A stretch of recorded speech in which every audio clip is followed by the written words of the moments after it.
Heute schauen wir uns mal was ganz Merkwürdiges an, die verwirrenden Signale rund um die geplanten Friedensgespräche zwischen den USA und dem Iran. Also tauchen wir mal ein in diese wirklich bizarre Situation in Islamabad. Stellt euch vor, da wird eine riesige Party vorbereitet, alles ist startklar, aber einer der Hauptgäste, der hat öffentlich gesagt, nö, ich komme nicht. Und um zu kapieren, was da eigentlich los ist, schauen wir uns als allererstes mal die Lage vor Ort an. Und hier wird's richtig schizophren. Auf der einen Seite in Islamabad 300 Sicherheitsleute, Hotels geräumt, sogar US-Militärflieger sind schon gelandet. Also alles auf Empfang. Und auf der anderen Seite aus Teheran nur offizielle Dementis. Iran, Gespräche, keine Ahnung, wovon ihr redet. Und die USA, die haben schon eine Top-Delegation am Start und Trump lässt durchblicken, dass er persönlich vorbeikommt, um den Deal einzutüten. Ein krasserer Gegensatz geht ja kaum. Das Ganze fühlt sich echt an wie ein diplomatisches Date, bei dem einer einfach nicht auftaucht. Man hat sich verabredet, der Tisch ist gedeckt, aber der Stuhl gegenüber bleibt leer. Alle warten und die große Frage im Raum ist, kommen sie jetzt oder kommen sie nicht? Also was steckt denn nun wirklich hinter diesem ganzen Theater? Die Antwort, die finden wir nicht in Islamabad. Nein, dafür müssen wir in den Iran selbst blicken. Denn das ist der springende Punkt hier. Das Haupthindernis für diese Friedensgespräche ist ein absolut erbitterter Machtkampf innerhalb des Iran. Es geht also nicht nur um USA gegen Iran, sondern vielmehr um Iran gegen Iran. Und da gibt es im Grunde zwei Lager, die sich unversöhnlich gegenüberstehen. Auf der einen Seite die sogenannten Tauben. Das sind die eher gemäßigten Politiker. Ihr Ziel? Ganz klar, die Sanktionen loswerden, die Wirtschaft wieder ankurbeln. Ihr Weg dorthin? Deeskalation und Diplomatie. Die wären sogar bereit, das Atomprogramm auf ein ziviles Niveau runterzufahren. Und auf der anderen Seite? Die Falken. Das sind die Hardliner von den Revolutionsgarden. Denen geht's um militärische Stärke und Macht in der Region. Ihr Mittel? Konfrontation, Druck. Und das Atomprogramm? Das ist für die ein heiliger Gral. Ein Druckmittel, das man um keinen Preis aus der Hand gibt. Ein Kompromiss ist für die Verrat. Und das ist jetzt keine reine Theorie, nein. Wir sehen ganz klare Beweise für diesen internen Krieg, der da tobt. Da bezeichnen Medien, die den Revolutionsgarden nahestehen, die Aussage eines gemäßigten Politikers mal eben öffentlich als idiotisch. Oder es tauchen Funksprüche der Marine auf, aus denen hervorgeht, dass die Befehle von Politikern komplett ignorieren und nur auf den obersten Führer hören. Und im Parlament wird sogar mit Amtsenthebung gedroht, wenn irgendwer versucht, auf Deeskalation zu setzen.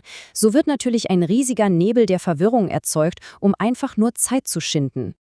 Und während dieses Tauziehen im Inneren tobt, explodiert die Lage draußen auf dem Meer, im Persischen Golf. Die Situation ist da wirklich rasant eskaliert. Zuerst haben die USA den Druck massiv erhöht, mit einer kompletten Seeblockade, 12 Kriegsschiffe waren da im Einsatz. Dann kam die Aktion. US-Streitkräfte haben einen iranischen Öltanker namens Tosca beschlagnahmt. Die Reaktion aus dem Iran ließ nicht lange auf sich warten. Die Revolutionsgarden haben daraufhin die Straße von Hormuz wieder dicht gemacht. Und als Warnung haben sie dann das Feuer auf 2 Tanker unter ausländischer Flagge eröffnet. Da wurde aus wirtschaftlichem Druck plötzlich eine brandheiße militärische Konfrontation. Warum ist dieser ganze Konflikt jetzt so unglaublich kritisch? Tja, weil das, was am Ende dabei rauskommt, den gesamten Nahen Osten komplett umkrempeln könnte. Schauen wir uns mal die Zahlen an. Da ist zum Beispiel diese hier. 100 Milliarden $.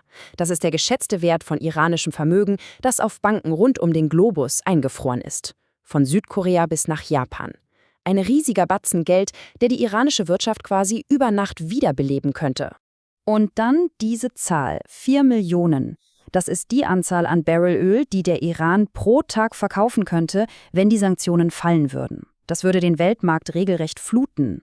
Und genau dieser mögliche wirtschaftliche Boom ist der Grund, warum die Einsätze so verdammt hoch sind. Vor allem für die rivalisierenden Golfstaaten wäre das eine absolute Lose-Lose-Situation. Ihr seht also, das Ergebnis dieser Gespräche wird massive Dominoeffekte haben. Für die Wirtschaft des Iran, klar, Erholung oder totaler Kollaps, aber auch für die Golfstaaten, die plötzlich einen viel stärkeren Rivalen hätten. Für die globalen Ölpreise, die massiv einbrechen könnten.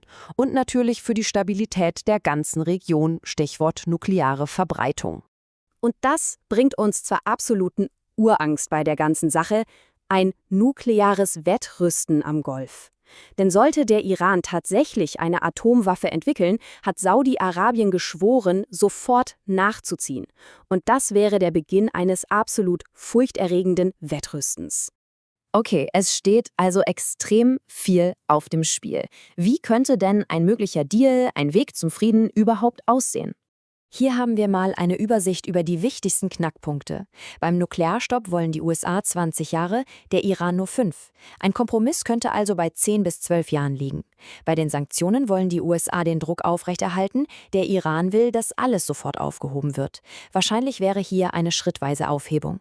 Und bei der regionalen Sicherheit? Da liegen die Positionen so weit auseinander, dass der Iran eine gemeinsame Lösung wohl komplett ablehnen würde. Was passiert also als nächstes?